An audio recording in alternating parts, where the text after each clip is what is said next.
Ni siku ya Ijumaa ambapo asubuhi ya leo, mpenzi mtazamaji, ninakusalimu katika jina la Yesu Kristo. Bwana Yesu na asifiwe. Karibu sana katika kipindi cha Manyunyu ya Baraka. Tuzidi na kubarikiwa kwa pamoja na mtumishi wa Mwenyezi Mungu ambaye ni Pastor Mary Kamau kutoka kanisa la ABC Sultan Pastoret Makueni Sub Quarter. Nikitumai kabisa wewe upo tayari kabisa ili ukaweza na kupokea mengi ambayo mtumishi wa Mwenyezi Mungu anatuletea, maana kupitia neno la Mwenyezi Mungu ambalo Mungu ameweza na kumwandaa nalo ni kwa sababu yetu kuna baraka. Tena kuna baraka tele tele. Basi karibu sana tukaweze na kuzipokea hizo baraka. Wapendwa watazamaji, asubuhi ya leo naomba niwasalimu kwa jina la Yesu. Hamjambo? Nami si jambo. Karibuni sana katika ibada ya asubuhi ya leo. Na tuombe. Asante Mwenyezi Mungu kwa ajili ya wema na fadhili zako ambazo umetenda pamoja nasi. Inuliwa ukiwa mahali pako patakatifu. Zungumza nasi kupitia neno lako takatifu, Baba wa mbinguni, na ukanjitwalie sifa. Tunakiri makosa yetu, kuomba msamaha, ili Baba wa mbinguni tukisikia neno lako likaweze kutubariki, likaweze kutuinua, likaweze kutuimarisha Baba wa mbinguni hata katika imani, na zaidi ya yote Baba wa mbinguni ukazidi kuinuliwa. Kuwa pamoja nasi Baba wa mbinguni, neema yako itutoshe. Kwa Yesu Kristo tunaomba. Amina. Asubuhi ya leo, masiku ya leo, wazo litatoka katika kitabu cha Isaya, sura ni ya 40, mstari wa 31. Isaya sura ya 40, mstari wa 31. Bali wao wamngojeao Bwana watapata nguvu mpya, watapanda juu kwa mabawa kama tai, watapiga mbio wala hawatachoka, watakwenda kwa miguu wala hawatazimia. Bwana Yesu asifiwe. Neno la Mungu linazidi na kutuhimiza ya kwamba tuzidi kutembea katika imani, tukimgojea Bwana na tukimsubiri tukiwa na moyo wa subira. Bwana Yesu asifiwe. Mungu hutupa nguvu yaani utuongezea nguvu wakati ambapo tunaishiwa na nguvu. Maana mada ya siku ya leo inasema Mungu huwapa nguvu wanaomngojea. Mungu huwapa nguvu wanaomtegemea. Mungu huwapa nguvu wanao pia kumjua ama wanaomtumikia. Kwa hivyo wapendwa, asubuhi ya leo, mpendwa mtazamaji, Mungu anazungumza nasi na kutuambia ya kwamba tuzidi kumngojea tukiwa na moyo wa uvumilivu, tukiwa na moyo wa subira, tukiwa na moyo ambao hauchoki, tukiwa na moyo ambao una shauku na Mungu. Na tukikaa katika hiyo hali, anatuambia ya kwamba tutapata nguvu mpya, tutapanda kwa mbawa kama tai, tutapiga mbio, hatutachoka, na tutakwenda kwa miguu wala hatutazimia.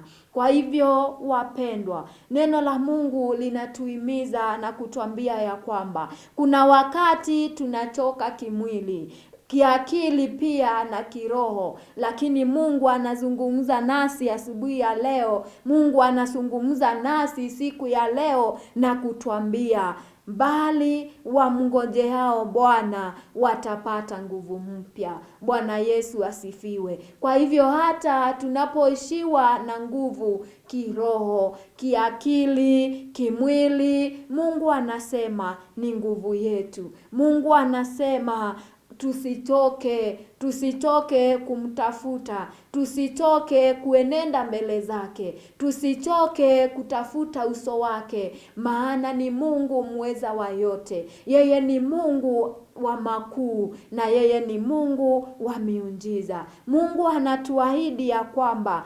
atatupa nguvu mpya za kuendelea na mbele. Atatupa nguvu mpya kwa maana tunamngojea na tunamtumaini. Wapendwa, tuzidi kuchukua hatua ya imani kila siku uchao, kila dakika, kila sekunde, tuzidi kutembea na huyo Mungu na kumtegemea na kumngojea ili akatende katika maisha yetu, ili akatende katika kazi zetu, ili akajidhihirishe mahali popote ambapo tunamhitaji. Tunaenda na kujifunza ya kwamba kumngojea Mungu si kushindwa. Yaani wakati ambapo Mungu anatuambia tumsubiri ama tungojee ahadi yetu ama tungojee maombi yetu atayajibu. Sio eti ameshindwa, hata sio eti sisi tumeshindwa. Ni ile tu kuwa na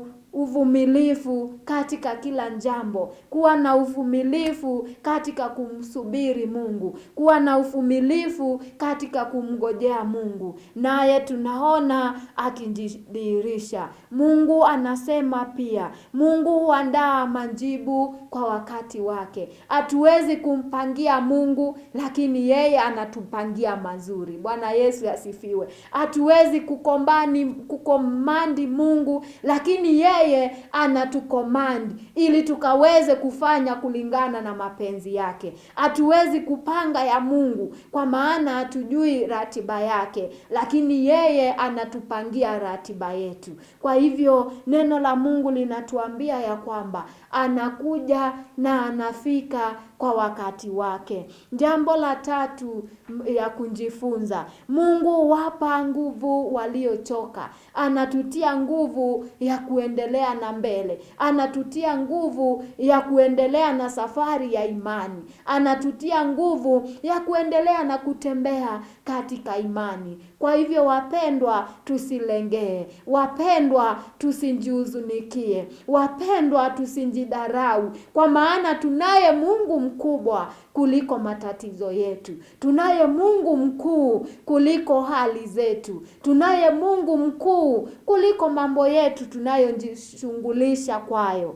Jambo la 4, kusubiri kunajenga pia imani. Tunapoendelea na kusubiri, tuna imani ya kwamba Mungu atatenda jambo. Tuna imani ya kwamba Mungu atajidhihirisha. Tuna imani ya kwamba Mungu atatukumbuka. Kwa hivyo kusubiri kwetu kunaendelea pia na kujenga imani yetu. Jambo la 5, tusifanye maamuzi kwa haraka. Kwa maana tukifanya maamuzi kwa haraka, tutafanya uamuzi ambao haustahili. Tutafanya uamuzi ambao hautampendeza Mungu. Tutafanya uamuzi ambao hata Mungu